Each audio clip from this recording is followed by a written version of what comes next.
Hello दोस्तों, maths के series को आज हम आगे बढ़ाते हुए नाव तथा धारा में से आज मैंने टाइप 1 का क्वेश्चन लिया है और इस टाइप 1 में मैंने 2 या 3 से क्वेश्चन लिया है।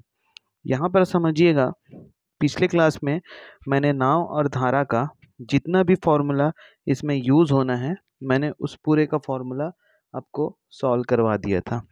आज हम डायरेक्ट इसमें हम क्वेश्चन स्टार्ट करते हैं और इस क्वेश्चन को समझने के लिए सबसे पहले हम जानते हैं कि इस क्वेश्चन में हमसे पूछा क्या है।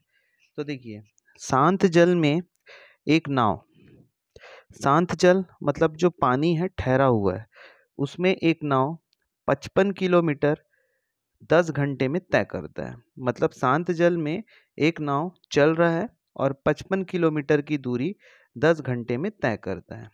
यदि नाव एक नदी में चलाई जाए जिसकी धारा कितनी किलोमीटर हो, कितने उसकी चाल 2 किलोमीटर प्रति घंटा हो, तो अनुप्रवाह और ऊर्ध्व प्रवाह, अनुप्रवाह में कितना 45 किलोमीटर, ऊर्ध्व प्रवाह में कितना 28 किलोमीटर जाने में कितना समय लगेगा।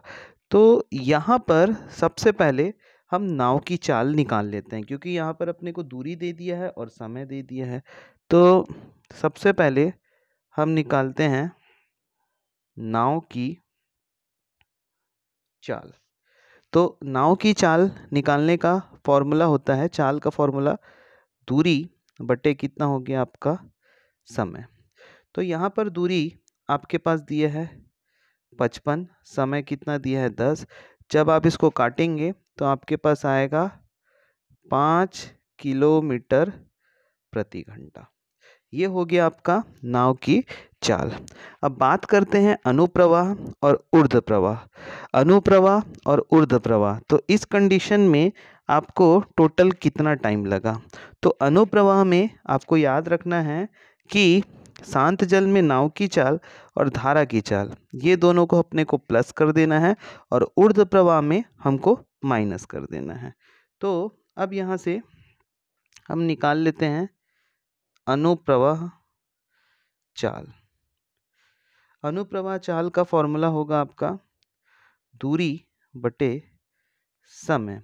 इस कंडीशन में हमारे पास जो नाव की चाल है उसे 5.5 प्लस धारा की चाल कितना है 2, और कितना किलोमीटर जा रहा है अनुप्रवाह में आपका 45। तो यहाँ पर आप 45 लिख दीजिएगा, बटे क्या हो गया आपका समय।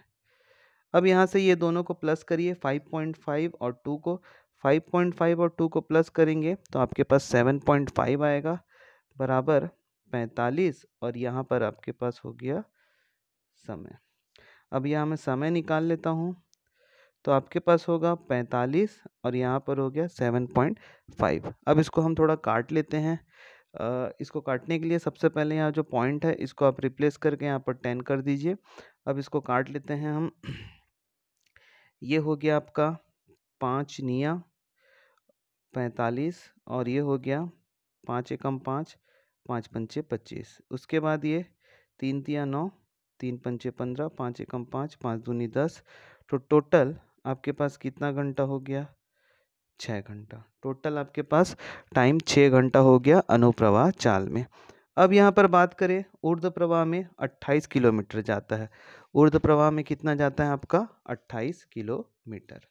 तो यहाँ पर ऊर्ध्व प्रवाह में आपको मैंने बताया है कि ऊर्ध्व प्रवाह चाल फॉर्मूला निकलेगा इसका दूरी बटे समय। इस कंडीशन में जो शांत जल में है नाव की चाल वो, और जो धारा की चाल है उसको हम माइनस करेंगे, और इसमें ये 28 किलोमीटर जाता है बटे कितना हो गया आपके पास समय।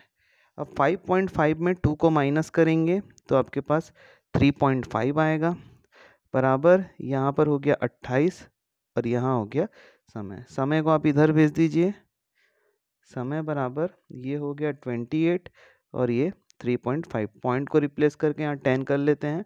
उसके बाद इसको 7 से कैंसल आउट करते हैं। 7 4 ज़ा 7 5 ज़ा 5 1 ज़ा 5 2 ज़ा, टोटल कितना हो गया आपके पास 8 घंटा। अब ये 8 घंटा और पहले का 6 घंटा दोनों को प्लस कर देते हैं, तो कुल समय कुल समय में आपका 6 घंटा प्लस 8 घंटा, ये दोनों को प्लस करेंगे तो आपके पास निकल के आएगा 14 घंटा। तो यहाँ पर जो टाइम निकल के आया वो आपका 14 घंटा निकल के आया।